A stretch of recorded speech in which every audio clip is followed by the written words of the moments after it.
Alright, so let's talk about some of these guitars that are just overpriced nowadays. Obviously, the guitar market prices went way up. They've kind of come down a little bit now, so it's a little bit better. But even at that, these are all still crazy overpriced. So, let's get into these and tell me if you agree or some guitars that you feel should be on this list. So, let's get it.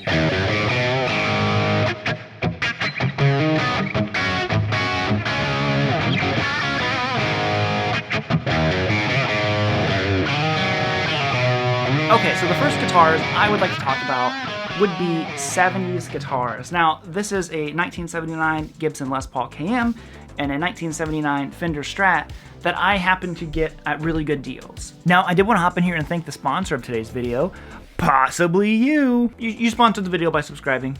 Thank you guys.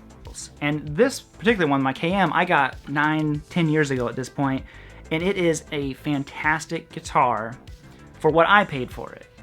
What you have to pay for these nowadays, I do not agree. You know, it is a absolute boat anchor. Sounds great. I would hate to not have this guitar. This and my white Strat are my #1 guitars that I own.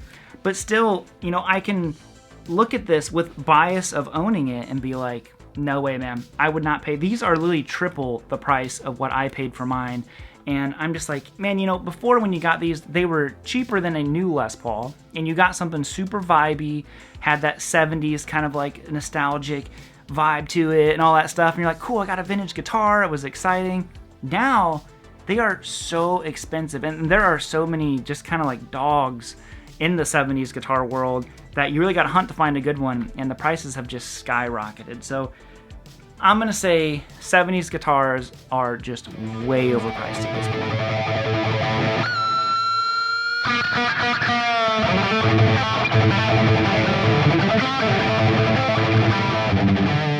Okay, so back not that long ago, one of the coolest hidden gem guitars was an old Charel. You could get a Model 1, you could get Model 2s, 3s, you know, I mean, $300? Like, it was crazy. It was the ultimate hidden secret. Nobody made videos about it because we all wanted to keep it a secret.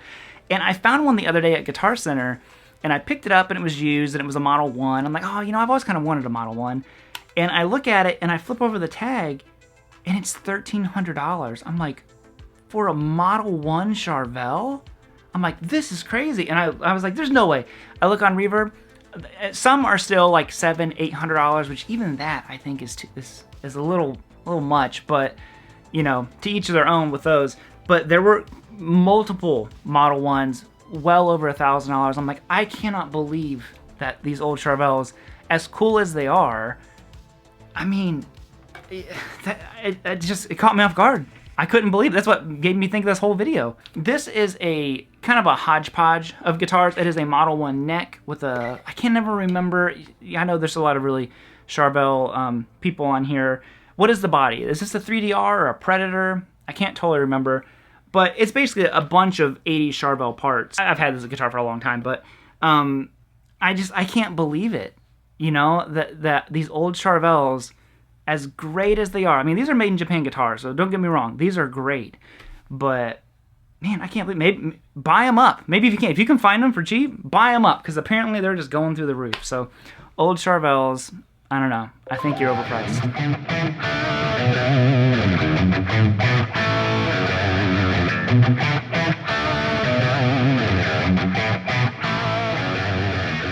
So another one is going to be signature guitars. But I kind of want to throw in a little side note on this one, because I think signature guitars are worth it for a very specific audience. Now, in general, if you look at the guitar itself, they're usually not that much different than what a normal one is. They have to have some very special features. Now, for me, this one with the Frankie, obviously Eddie's the reason why I ever picked up a guitar in the first place. This one meant a lot to me personally, which is why I think they can charge a premium. And it just brings us all in, and we just suck it up. But as a guitar itself, it's not really any different than the other EVHs that are significantly cheaper. It just has special things that would mean a lot to the die-hard EVH fans. Now, a guitar that I think has very special features that you just can't really get on a standard model would be something like the Yngwie Strat. Now, if you want a scalloped neck, and apparently the Ritchie Blackmore one is scalloped too, but slightly different. You guys were telling me that in the Blackmore video I just did, that these are different. But like this, I'm like, okay, I get it. This is a whole different thing. And I don't even know if they're making these rosewood Ingve ones anymore. But these have jumped up in price as well since I got mine. It's crazy the price of these guitars nowadays. But something like this, I kind of lean more like, okay, I get it, because where else do you get one? Unless you do it yourself. But if you're like me and I'm just a long-haired hillbilly who ain't who ain't gonna be doing none of this. Like I said, unless the guitar has some super standout features, a lot of times I think signature guitars are pretty much overpriced.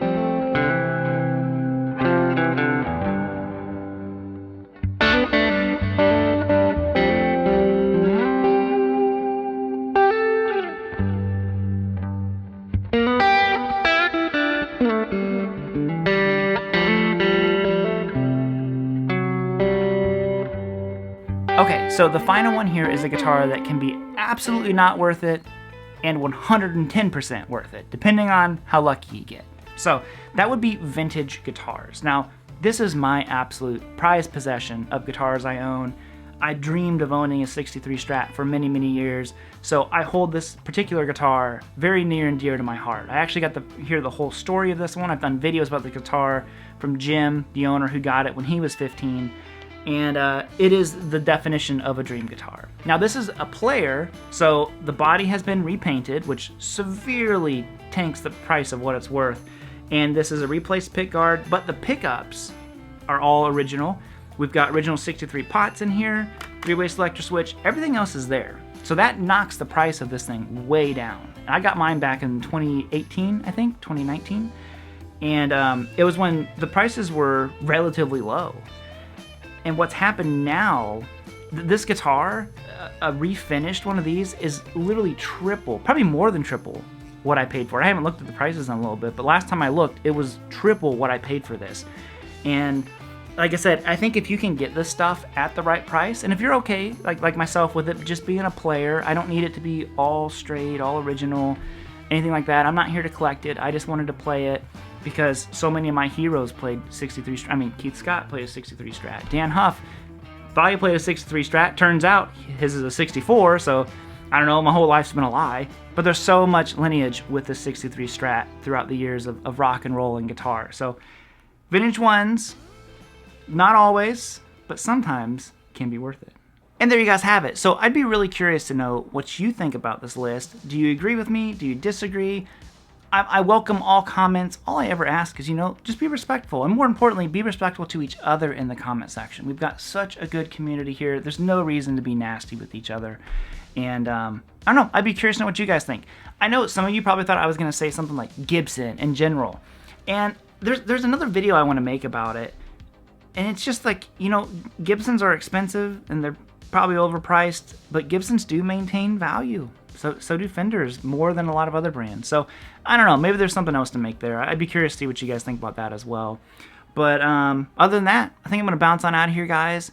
At the end of the day, play whatever guitar you have fun with it, and maybe you bought some of these guitars I talked about, and at the end of the day, who cares what this long hair says? Play what you love. That's what I try to do. So I'll see you all later. Bye, guys.